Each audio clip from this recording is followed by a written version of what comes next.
estimados alumnos, estamos en la sesión virtual 2. En esta sesión vamos a tratar el tema de clases y objetos, lo que deben haber revisado también en su clase presencial, pero más en la parte teórica. Vamos a ver ahora un caso de estudio que se llama Sudoku, pero antes vamos a repasar con ustedes lo que son algunos conceptos de la programación orientada a objetos. En programación orientada a objetos vemos clases y objetos. ¿De qué tratan las clases y objetos? Trata de pasar de una programación estructurada, que es la que hemos aprendido en un curso de programación 1, a una programación orientada a objetos, que es una programación más natural, en la cual podemos abstraer conceptos del mundo real, tangible o intangible, y pasarlos a la programación para poder entender mejor el código, para poder relacionar mejor nuestras ideas. La programación orientada a objetos, como dice, tiene ventajas, desventajas también, pero en este caso nos vamos a enfocar en las ventajas, como es conceptualizar, ¿no? De acuerdo a los contextos. Tenemos atributos y estados. ¿Qué es un atributo? Ya lo deben saber, son características. Los estados son los posibles valores que pueden tomar estas características. Por ejemplo, persona. Un atributo de la persona, del objeto persona, es el peso. Y el estado puede ser variable. Por ejemplo, hoy puede pesar 69 y mañana puede pesar 70. Entre los métodos podríamos tener caminar, escuchar, amar, entre muchos métodos más que tiene la persona. Asimismo, las clases tienen constructores y destructores. ¿Qué son los constructores y los destructores? Son funciones, métodos que se activan apenas el objeto es creado y apenas el objeto es destruido. En el caso de la persona, por ejemplo, apenas la persona nace, asumiendo que el objeto persona se crea recién en el nacimiento, eh, el constructor debe activar la función de respirar, entre otras funciones, ¿no? Y el destructor sería cuando la persona muere, de repente desactivar funciones como respirar, como bombear sangre, etc. Entre algunas características potentes de la programación orientada a objetos está la abstracción, que ya hemos hablado, ¿no? Es básicamente pasar un concepto a un modo más formal y plasmarlo de una forma eh, en programación, ¿no? Y el encapsulamiento, que son formas en las cuales vamos a permitir que otros objetos puedan ver lo que interesa, lo que realmente les interesa de un objeto en particular, ¿no? Y al mismo tiempo que ese objeto en particular no permita que vean cosas que no les interesan a los demás, ¿sí? Hay diferentes tipos de encapsulamiento que ya lo vamos a ir aprendiendo durante las semanas de este curso. Bueno, eso para hacer un repaso rápido de programación orientada a objetos del inicio. Y ahora vamos a pasar al caso del Sudoku, que es la aplicación que tenemos para el día de hoy. En la sesión virtual 2, que es esta, se nos pide hacer un Sudoku. Pero si estamos en programación orientada a objetos, tenemos que pensar en qué cosa es un Sudoku. Tenemos que tener el concepto. Si tenemos el concepto, podemos recién pasar a la programación, ¿no? ¿Qué cosa es un Sudoku? El Sudoku es un rompecabezas matemático de colocación que se popularizó en Japón en 1986 y se dio a conocer en el ámbito internacional de 2005. Ok, lo más importante aquí para nosotros es que Sudoku es un rompecabezas, ¿no? Tenemos que tener la idea ya. Como tal, debe haber una interacción con otro ser. En este caso, el objeto Sudoku puede interactuar con el objeto persona. El objetivo es rellenar una cuadrícula de 9 por 9 celdas, dividida en subcuadrículas de 3 por 3, con las cifras de 1 al 9 partiendo de números ya dispuestos en algunas celdas. ¿Ok? Perfecto. Ahora sabemos que el Sudoku básicamente es un tablero con 9 cuadrículas, cada una de 9 por 9 celdas, que serían las subcuadrículas. Y bueno, adicionalmente hay algunas restricciones que no están aquí, pero que la mayoría de nosotros que hayamos jugado Sudoku debemos saber, ¿no? Un número no se puede repetir en su fila, ni en su columna, ni en su subcuadrícula, ¿no? Ah, sí están ahí. Listo. Ahora, este es el tablero. ¿Sí? Ese es el tablero típico de Sudoku, por lo menos de Sudoku convencional. El tablero puede aparecer vacío o por lo general, con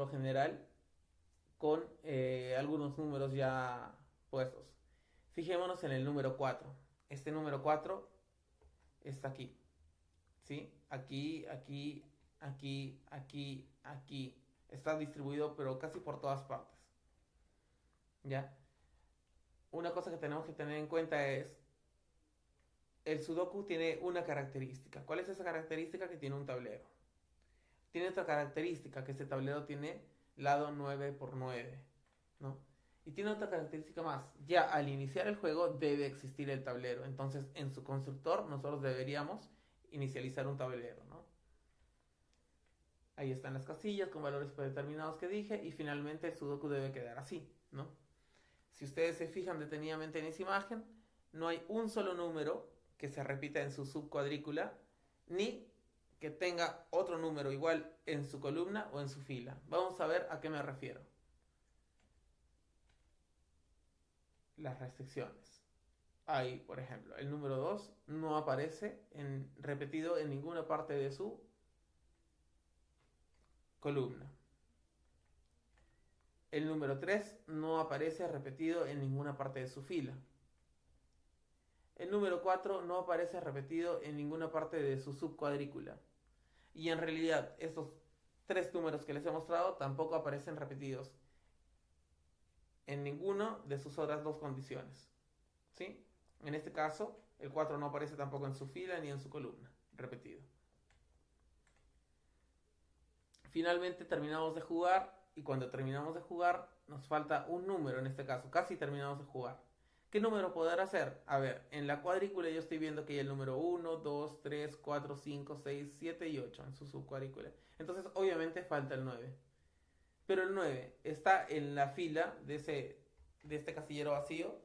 No, no está, perfecto. Y está en la columna de este casillero vacío. No, no está, perfecto. Entonces eso quiere decir que el 9 es el número que necesitamos. Lo colocamos y acabó el juego. Se acaba el juego cuando todas las casillas se llenaron. Ahora sí, contextualicemos, abstraigamos el concepto, ¿no? Vamos a ponerlo casi como si fuese un pseudocódigo de programación orientada a objetos, ¿ya? Un Sudoku automatizado entonces tendría atributos. ¿Qué atributos? Constan de un tablero y tiene una constante llamada lado que tiene un valor de 9. ¿Qué propiedades tiene el Sudoku? Como objeto debe mostrar el tablero al jugador, debe permitir al jugador escribir números y debe poder indicar al jugador si debe continuar jugando o no, ¿no? Es un Sudoku automatizado, ¿no? Recordemos, no es un Sudoku en papel. Si fuese un Sudoku en papel, no hay esa función de saber si debe continuar jugando o no, ¿no? Pero en este caso sí. Listo. Vemos que también debe haber una función para permitir validar restricciones. ¿Sí? Ok, perfecto. Pero esa función, validar restricciones, es una función que al jugador no le interesa saber. Por lo tanto, podemos declararla como una función privada. En clases, cuando nosotros declaramos una clase, por lo menos en diseño, en diagramas UML, lo que hacemos es básicamente dibujar un rectángulo con 3 subdivisiones. La primera subdivisión es para el nombre de la clase. Se acostumbra a poner un C adelante de la clase. No es obligatorio, pero se acostumbra para guardar un orden en el código. ¿Sí? En este caso C Sudoku. En la segunda casilla normalmente van los atributos, las características del Sudoku, por ejemplo, en este caso, ¿no? Que es el objeto que estamos definiendo en una clase. Tiene el lado, que va a ser de tipo short, y el tablero que va a ser, en realidad el tablero, en este caso es un puntero a lo que vendría a ser el tablero en la memoria dinámica. ¿Ok? Y finalmente pasamos a la tercera parte de este recuadro, donde están los métodos o propiedades. Entre esos métodos o propiedades vemos que está el constructor y el destructor, que siempre son obligatorios y siempre son públicos. Este más significa que son públicos, este menos significa que son privados. Hay otro símbolo más, que es el de Michi o numeral, que significa que son protegidos, y eso se les explicará después. Tenemos entonces las funciones mostrar tablero, escribir número, continuar juego y finalmente validar datos, que es una función privada porque no le interesa al usuario verla, pero sí le interesa a la función escribir números utilizarla. Así quedaría entonces nuestra clase, ¿no? La clase C Sudoku. Perfecto, ¿no? Aquí tenemos un pequeño cambio de nombres, pero después vamos a ver que en la implementación poco a poco pueden ir surgiendo nuevas funciones. ¿Ya? En este caso, en lugar de esto, debería aparecer validar datos. ¿Sí? Ok, pasemos al código. Este es el código. Ahí está la clase Sudoku. Sus dos atributos, lado y tablero. Sus constructores. Miren, el constructor está utilizando una nueva función, inicializar matriz valores. Esta función le interesa al jugador, no le interesa. Por lo tanto, la podemos poner como privada. Otra función, liberar memoria de la matriz. ¿Esta le interesa al jugador? Tampoco le interesa. Entonces la ponemos como privada. Mostrar tablero, ¿le interesa al jugador? Sí, por eso está como pública. Escribir número, ¿es una función que el jugador debe poder utilizar? Sí, entonces es pública. Y continuar juego, ¿es una función que el jugador debe poder accesar para saber si está bien continuar o no? Sí, entonces la declaramos como pública. Validar datos y validar el rango de los datos son funciones que no le interesan saber al jugador, por lo tanto son privadas también.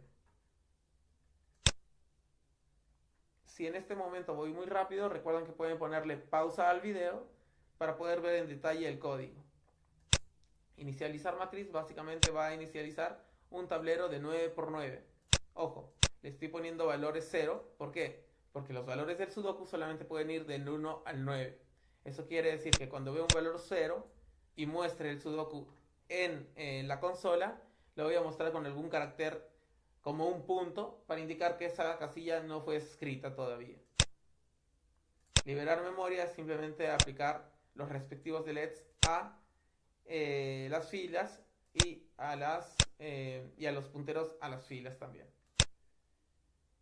Escribir un número simplemente valida, vamos a solicitar al usuario que escriba el número, las coordenadas, va a validar los datos ingresados, esto lo vamos a ver en un momento, y si es que son válidos, entonces escribe el número en esas coordenadas, y finalmente, si es que no son válidos, va a indicar que los números no son válidos.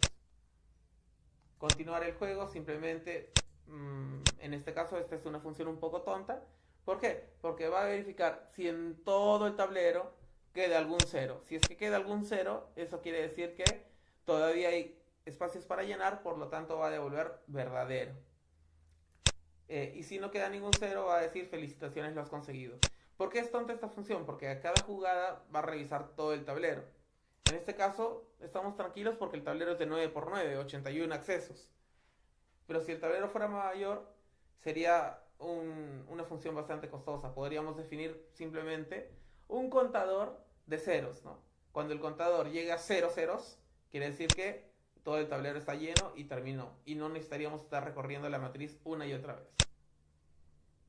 El mostrar tablero es básicamente una función que va imprimiendo el tablero, va a poner un punto, cada vez que vea un 0 en la matriz, en el tablero, va a poner un punto. Y cada vez que no vea un 0, va a poner el valor que el usuario escribió. Nada más.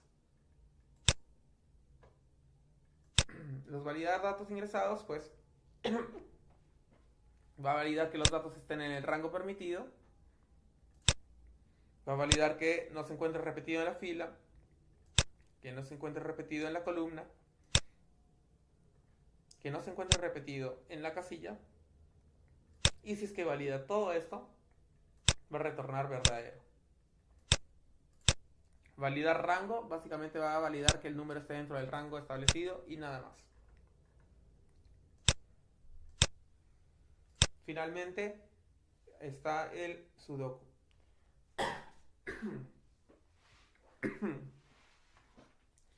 El sudoku básicamente, esta es la clase, va a implementar, va a instanciar un objeto llamado juego, y este juego va a interactuar con el usuario, mostrándole el tablero, permitiéndole escribir un número y diciéndole si va a continuar o no.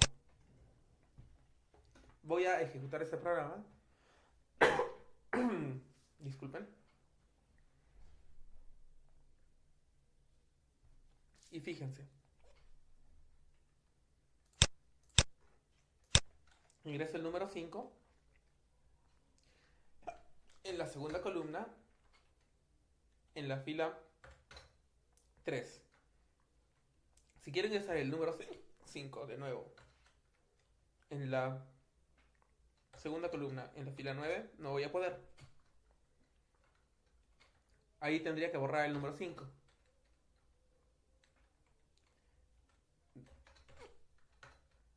Listo, y podríamos continuar.